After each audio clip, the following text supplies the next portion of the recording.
আসসালামু আলাইকুম অষ্টম শ্রেণীর শিক্ষার্থী বন্ধুরা, আজ আমি তোমাদের অনুশীলনীর বহু নির্বাচনী প্রশ্ন থেকে শুরু করব।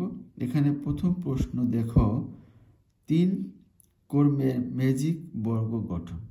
আচ্ছা, 3 কর্মের ম্যাজিক বর্গ গঠন করতে হলে এর একটি সূত্র আছে।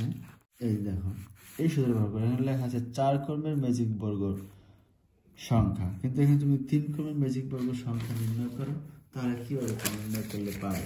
সূত্রটা কি? সেটা হলো ক ইন্টু ক স্কোয়ার যোগ 1 ভাগ হলো 2। 3 কর্মে বলছে তো কর মান 3, আর বলছে 3 এখানে স্কোয়ার যোগ 1, অর্থাৎ ক এখানে সেখানে 3 হবে 2। তাহলে তুমি যদি এবার 3 রেখে দাও, আর 3 যদি স্কোয়ার করো 9 হয়, আর এখানে যোগ 1 এবার 2, তারপরে 9 এর সাথে 1 যোগ করলে কত হবে? 10 হবে। 10 এর সাথে 3 গুণ করলে 30 হবে। 30 এর সাথে 2 দিয়ে ভাগ করলে কত হবে? 15 হবে। তাহলে এই 15 হবে ম্যাজিক বর্গের সংখ্যা।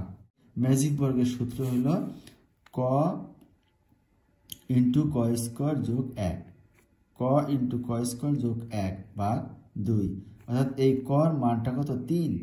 কর মানটা 3। ওকে, আরেকটি সূত্র আছে, 3 কর্মের ম্যাজিক বর্গের সংখ্যা ঘর হবে 9টি। 3 তিরিকে 9, 9টি ঘর হবে। এই 9টি ঘরকে তুমি কোথায় কোন সংখ্যা বসবে, অর্থাৎ প্রথমে মাঝখানে তুমি 1 বসিয়ে দিবে। 1 বসিয়ে দেওয়ার পরে তুমি এদিকে একটা দাগ দিবে কোনাকুনি। এই 1-এর কোনাকুনি কোনো ঘর নেই। ওকে, এদিকেও নেই, কিন্তু নিচে ঘর আছে। তাই এই নিচের ঘর হবে 2। এবারে আবার যদি তুমি এদিকে কোনা বরাবর অ্যারো চিহ্ন দাও, তাহলে কি হবে? এই কোনাকুনি বরাবর অ্যারো চিহ্ন দিলে এদিকেও নাই ঘর, এদিকেও নাই, সোজাও নাই, কিন্তু এই বাম সাইডে একটি ঘর আছে। এই লাস্টে 2 এর পরে কত? 3 হবে। এবার আবার এদিকে দাগ দাও।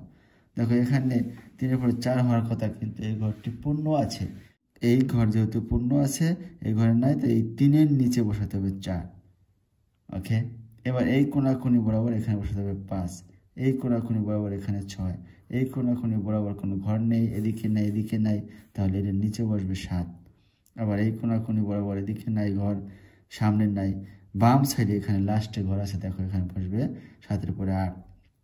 এবার এদিকেও ঘর নাই, এদিকেও ঘর নাই, এদিকে বসবে, এখানে বসবে 9। তাহলে আমাদের পুরো ঘরটা পূর্ণ হয়ে গেছে। এবার যোগ করো 8 আর 1 9, 9 আর 6 15। আবার তুমি যদি এদিকে করো, এখানেও 15। আবার তুমি যদি এদিকে করো, এখানেও 15। আবার তুমি যদি এদিকে করো, তাহলে এখানেও 15 আসবে। এদিকে যোগ করলে এদিকেও 15 আসবে, এদিকে যোগ করলে এদিকেও 15 আসবে। যদি কোনাকুনি যোগ করে এদিকে দেখো 8 5 13, 13 আর 2 15, অর্থাৎ সব দিকেই কত আসবে? 15 বসবে। অর্থাৎ যোগ করলে পরে তুমি যেদিকেই যোগ করো এর অ্যান্সার 15 হবে। তাহলে ম্যাজিক বর্গ হলো 15। প্রথমে আমাদের দেওয়া আছে কি ম্যাজিক সংখ্যা হবে 15। ম্যাজিক সংখ্যা হবে কত? 15। কেন্দ্রের ছোট বর্গক্ষেত্রের সংখ্যা হবে 5, অর্থাৎ এই দেখো এটা হবে 5, কেন্দ্রের সংখ্যা হবে কত? 5। তাহলে এটাও সঠিক। কিন্তু ক্ষুদ্র বর্গক্ষেত্রগুলোতে 1 থেকে 15 পর্যন্ত কর্মিক স্বাভাবিক সংখ্যা বসানো থাকে। এখানে কি কর্মিকভাবে বসানো আছে? নো। 8 এর পরে 1, তারপরে 6, এটা স্বাভাবিক সংখ্যা ঠিকই, কিন্তু এটা কর্মিক স্বাভাবিক সংখ্যা নয়, সাজানো নয়, এজন্য এটার অ্যান্সার হবে না। তাহলে আমাদের অ্যান্সার হবে 1 আর 2, এটা হবে আমাদের অ্যান্সার। আশা করি বুঝতে পেরেছ। আমি তোমাদের এর কিছু সূত্র বলে দিই, তাহলে তোমাদের জন্য ইজি হবে। এই সূত্রগুলো তোমরা লিখে নিতে পারো বা স্ক্রিনশট দিয়ে নিতে পারো, যাতে তোমাদের পরবর্তীতে মনে রাখা সহজ হয়। দেখো, প্রথমে আছে স্বাভাবিক কর্মিক সংখ্যার যোগফল। প্রথম সংখ্যা, ওকে, প্রথম সংখ্যা, প্রথম মানে যেখান থেকে শুরু হলো, প্রথম সংখ্যা যোগ শেষ সংখ্যা গুণ পদ সংখ্যা। উদাহরণ দিতে পারি আমি এভাবে তোমাকে উদাহরণ দিতে পারি। উদাহরণটা আমি এভাবে তোমাকে দিতে পারি, যেমন যদি আমি বলি 1 যোগ 2 যোগ 3 যোগ 4 ডট ডট যোগ 20। অর্থাৎ যদি এই সূত্রটা আমি ব্যবহার করি তাহলে প্রথম সংখ্যা আছে আমাদের এখানে কি, প্রথম সংখ্যা আছে 1, তাহলে প্রথম সংখ্যা দেখো 1 বসিয়েছি, হ্যাঁ। দ্বিতীয় শেষ সংখ্যা কত, 20, শেষ সংখ্যা কত 20, তাহলে 20 যোগ 20 ইন্টু পদ সংখ্যা কয়টি, 20টি পদ আছে, এই জন্য 20 লিখেছি এখানে। ওকে, ভাগ হলো 2, শেষ করে মিলেছে।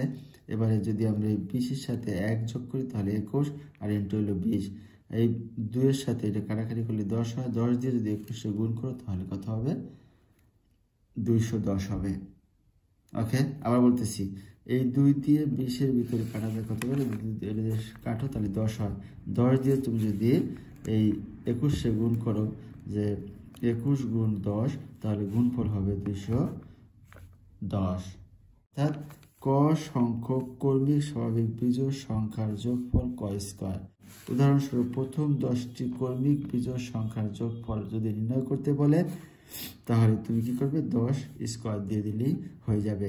অর্থাৎ বলছে প্রথম 10টি কর্মিক বিজোড় সংখ্যা যোগফল এরকম 1 3 5 7, তারপরে কত 9, এরপরে 11, তারপরে 13, এরকম 10টি সংখ্যা থাকবে। যে 10টি সংখ্যা তুমি একসাথে যোগ করবে কিভাবে, এখানে তুমি 10 স্কয়ার দিলে পরে ফলাফল কত হবে, 100 হবে। আশা করি তুমি এই সূত্রটি বুঝতে পেরেছ। ছিল বিজোড়, এবার হলো কর্মিক জোড় সংখ্যার যোগফল কত হবে। উদাহরণস্বরূপ প্রথম 10টি কর্মিক জোড় সংখ্যার যোগফল, প্রথম 10টি কর্মিক জোড় সংখ্যার যোগফল, তাহলে এর সূত্রটা কি, এই সূত্রটা তুমি এখানে লিখে নিতে পারো, ক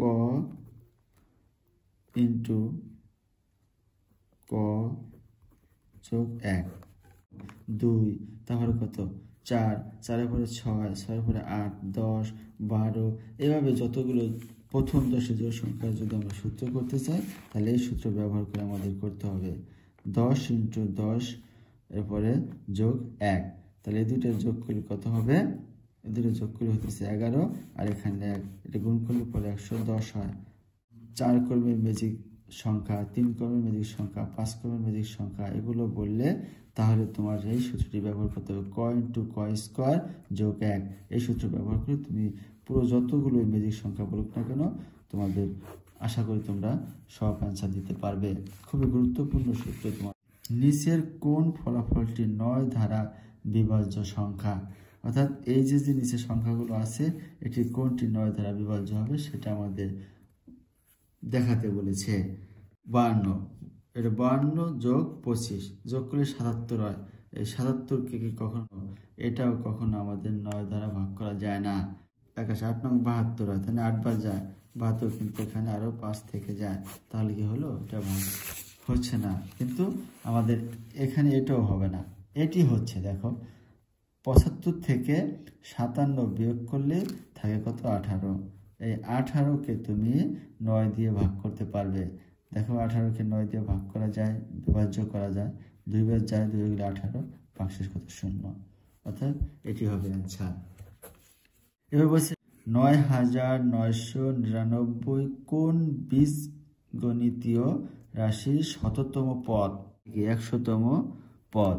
তো 100তম পদ তুমি যদি বের করতে চাও তোমার কি করতে হবে, যে 100, আমাদের সূত্রটা কি ছিল, ক স্কয়ার। তুমি দেখো তো এখানে 9999, এরপরে আবার 1, তুমি যদি এখানে 100 বসিয়ে দাও তাহলে কি হবে, কখনোই হবে না। যেমন কর মান যদি তুমি 100 দাও তাহলে কর সাথে গুণ না, যোগ 1, অর্থাৎ কর মান 100, শততম পদ বলছে না, তাহলে পদ কি, ক, পদটা কি, ক। যততম পদ বলবে ওই পদের মান যদি ক থাকে তাহলে কর মান, তাহলে এখানে শততম মানে কি, 100, 100, ক যেখানে সেখানে 100 হবে। তাহলে এখানে তুমি যদি গুণ করো তাহলে কত হবে, 100 দিয়ে তুমি যদি 9999 গুণ করো তাহলে কত হবে, 9000 যদি গুণ করো তো কত হয়, দেখো এটা গুণ করলে 100 দিয়ে যদি গুণ করো 99 শূন্য শূন্য, 99 দিয়ে 0 গুণ করে 0, 99 1 99 যোগ 1, তাহলে এটা হচ্ছে না, তাহলে 9901 হচ্ছে, এটা হচ্ছে না, এটা কাটা, এটা হয় না। দেখো তো এটা হচ্ছে না, এটাও হবে না, তাহলে এখানে 1 কমে যাবে, এটাও হচ্ছে না, এইটা হচ্ছে কিনা দেখতে হবে আমাদের। 100 কর মান কত? 100 কর মান 100 গো স্কোয়ার, তাই না? স্কোয়ার আছে না এখানে, স্কোয়ার যোগ 1। তাহলে এবার দেখো তো কর মান 100 তুমি যদি গুণ করো তাহলে কত হবে? 10,000 হইতেছে, তাই না? 1 যোগ করো তাহলে 10,000। তুমি এখানে 100 দেখো তো, 100 যদি দাও 100 স্কোয়ার মাইনাস 1 তাহলে কত হবে? 100 স্কোয়ার মাইনাস 1 দিলে পরে তোমার এখানে হইতেছে 10,000। 10,000-এর সাথে তুমি যদি 1 বিয়োগ করো তাহলে হবে 9,999। এটা হবে অ্যান্সার, এই ক নম্বর হবে অ্যান্সার। ক সংখ্যক কর্মীর স্বাভাবিক বিজোড় সংখ্যার যোগফল কত? তাহলে আমরা সূত্রটা দিছিলাম কি, একটু দেখো চোখ বুলিয়ে, সেটা কি ছিল? ক স্কোয়ার ছিল, তাই না? ক স্কোয়ার ছিল, তাহলে ক স্কোয়ার করলে তুমি অঙ্কটা পেয়ে যাবে, এটা হবে অ্যান্সার। হ্যাঁ, তাহলে 1 থেকে 100 এর মধ্যে কতটি সংখ্যাকে দুইটি স্বাভাবিক সংখ্যার বর্গের যোগফল আকারে প্রকাশ করা যায়? অর্থাৎ 35টা হবে। কি হবে? 35টি। তোমরা এই তোমাদের বোর্ড বইতে দেওয়া আছে, নিচের উদ্দীপকের আলোকে 6 ও 7 নং প্রশ্নের উত্তর দাও। অর্থাৎ এইটার আলোকে এই 6 আর 7 উত্তর দিতে হবে, এই 6 নম্বর আর 7 নম্বর দিতে হবে। ক চিহ্নিত স্থানে উপযুক্ত সংখ্যাটি কত? অর্থাৎ এই যে ক যেখানে আছে এখানে উপযুক্ত সংখ্যাটি কত বসবে, কত বসলে পরে আমাদের উপযুক্ত হবে। দেখো তো এইটা যোগ করো, 12 আর 17 আর 16, এই তিনটা যোগ করলে কত হয়? 45 হয়। তাহলে এখানে যোগ করলেও 45 হয়। দেখো 18 আর হলো 13, 31 আর হলো 14, 45 হয়। এদিকে যোগ করে দেখো এটাও 45 হবে, তাই না? এটা যোগ করলে পরে এটাও 45 হবে। তো প্রত্যেক ক্ষেত্রে 45। তাহলে যদি আমরা এটা যোগ করি 17 আর 13 কত হয়? 30 হয়।